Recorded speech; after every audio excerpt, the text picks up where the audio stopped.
Olá, boa tarde. Meu nome é Luiz.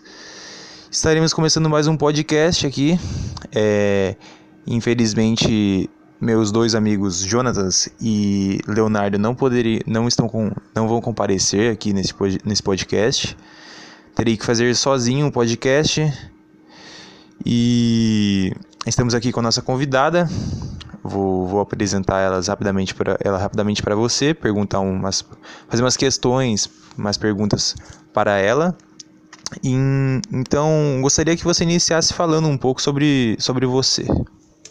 Boa tarde, o meu nome é Michele Alves, tenho 39 anos de idade, sou formada em Educação Física pela Universidade Estadual de Maringá. Já estou atualmente trabalhando no ramo há 14 anos. Logo após que eu terminei o meu ensino médio, superior e pós-graduação, eu escolhi a Educação Física porque sempre foi algo que eu gostei muito. Desde pequena, a prática de esportes, todas as atividades de prática recreativa foi algo que sempre me chamou muita atenção. Desde quando eu estava no ensino médio, eu comecei meus trabalhos como professora em 2005, de forma meio que padrão, começando a dar aulas de ensino fundamental 1 durante 4 anos, e logo depois disso comecei a dar aulas para ensino médio fundamental 2 e médio. Também já trabalhei como personal em uma academia por um curto período, algo de em torno de 3 meses, né? Realmente uma carreira bem extensa. Então, agora eu irei fazer umas perguntas para você, onde envolve um pouco da sua profissão e um pouco da área da filosofia.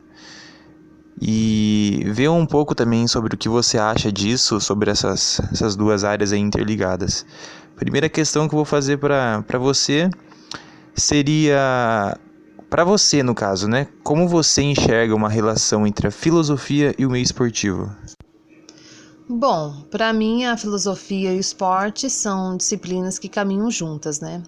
Enquanto a primeira foca em assuntos relativos à existência e ao conhecimento, os valores morais e éticos e a linguagem, o esporte permite a interação entre pessoas por meio de jogos, o desenvolvimento de habilidades corporais e a manifestação da liberdade de forma de ação concreta, né? No geral, ambas as disciplinas dizem respeito ao desenvolvimento do ser humano, que desenvolve o bem-estar físico, mental. Para mim, as duas disciplinas estão meio que interligadas, já que, por exemplo, na prática de um esporte coletivo é necessário uma participação de um grupo de pessoas de forma que seja agradável para todos, que necessita, né, uma boa interação ligada à comunicação. Para mim, é onde entra a filosofia. Essa linguagem é feita pelos jogadores e alunos participantes do esporte no geral, né? Realmente eu concordo com você. Acho que a filosofia e o esporte têm uma relação, mesmo que não possa ser muito aparente, mas acho que é pelos meios no qual você falou. Então, acho que vamos prosseguir para mais uma questão. Para você, quais as diferenças e semelhanças entre a filosofia e o esporte? Então, eu acho que a semelhança, ou pelo menos algo comum nas duas coisas, seria a conversa e a comunicação, o meio de interagir com outras pessoas de forma que seja boa para todos, né? Por exemplo, um líder de time tem que saber o que falar e como falar para motivar a sua equipe, né? Tem que entender até onde isso vai ajudar a sua equipe ou prejudicar ela, né? Também acho que a questão da ética e moral está bem inclusa dentro dos jogos, né? Já que vai muito de cada pessoa a escolha de fazer um jogo limpo, né?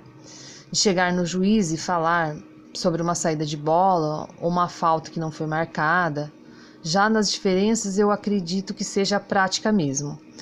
A filosofia tem muito a prática teórica, né? Quase sempre entendendo o ser humano, a existência, né? Já o esporte é uma prática de correr mesmo, pular, chutar, né? Entendi. Então, já passando para a próxima pergunta mesmo, você acredita que a filosofia ela interfere de modo direto no esporte?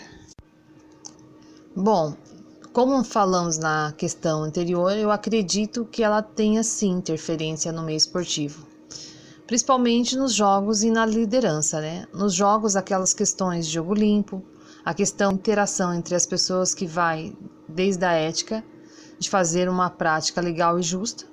Já em relação à liderança, eu acredito que um bom líder tem que estar sempre ligado à filosofia, de saber lidar com as pessoas de forma correta, né? Bom, correto. Você provavelmente deve conhecer a palavra fair play no esporte, que nada mais é do que uma palavra em inglês que quer dizer jogo limpo.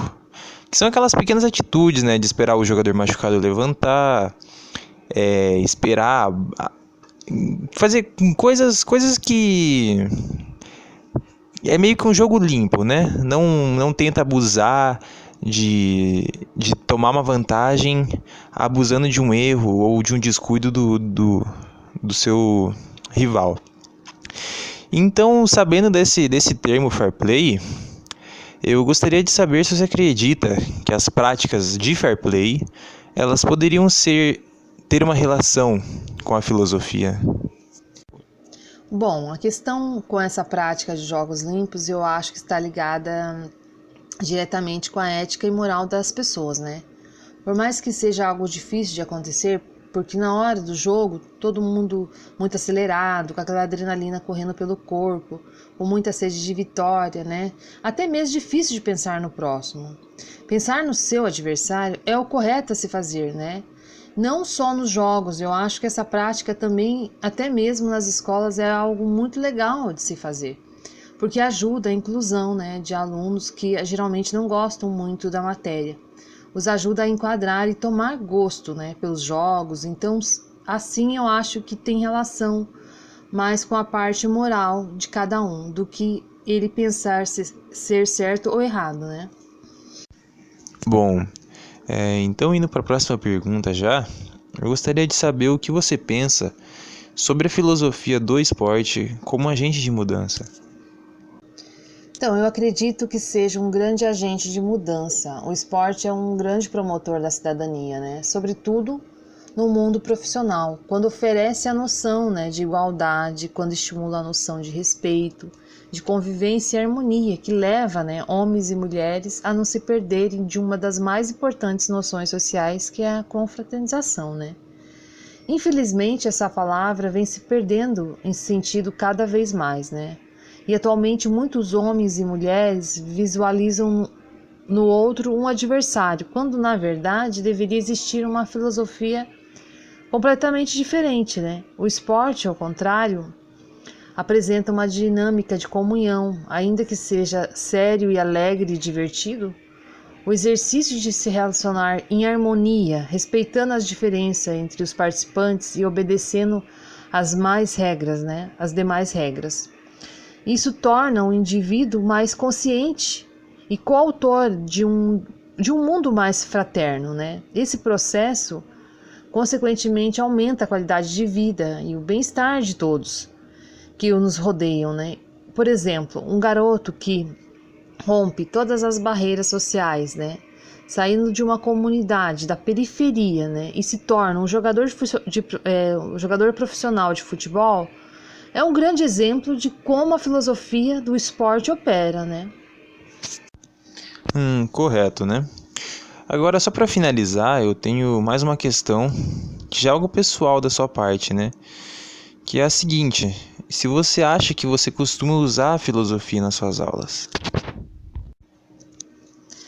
Então, eu acho que eu uso de forma indireta, né? Lógico que eu não tenho o costume de chegar em sala de aula ou até mesmo na quadra e passar a teoria de assuntos de filosofia, como é passado pelos professores dessa área, lógico, né? Mas eu acho que eu acabo usando elas em pequenas partes, onde a gente trabalha a interação dos alunos, né? Para conseguir colocar aqueles que gostam da matéria e não gostam em mesmo conforto, né? Na parte de tentar ajudar aqueles que têm dificuldade, né? E auxiliar os que têm facilidade para como ajudar seu colega, como transformar a prática em uma diversão e não em uma competição violenta entre os alunos. Então, de forma involuntária, eu acredito que acabo usando a filosofia em minhas aulas. Então, acho que essas respostas foram mais que o suficiente. Por hoje é isso. Eu gostaria de agradecer aqui a presença da Michele, que aceitou nos dar essa entrevista, aceitou participar do podcast. Falamos aqui um pouquinho com ela sobre a relação da profissão dela com a filosofia, tiramos um pouco das ideias dela do que ela pensa sobre essas duas áreas aí interligadas. E é isso, eu gostaria apenas de agradecer ela pelo tempo. E é isso. Tem alguma coisa a falar? Então, eu só tenho a agradecer, eu espero que eu tenha ajudado um pouco com o meu conhecimento, com a minha experiência, que eu só tenho a agradecer, que espero ter colaborado. Então é isso, vamos se despedindo do podcast. Até a próxima, galera. Tchau.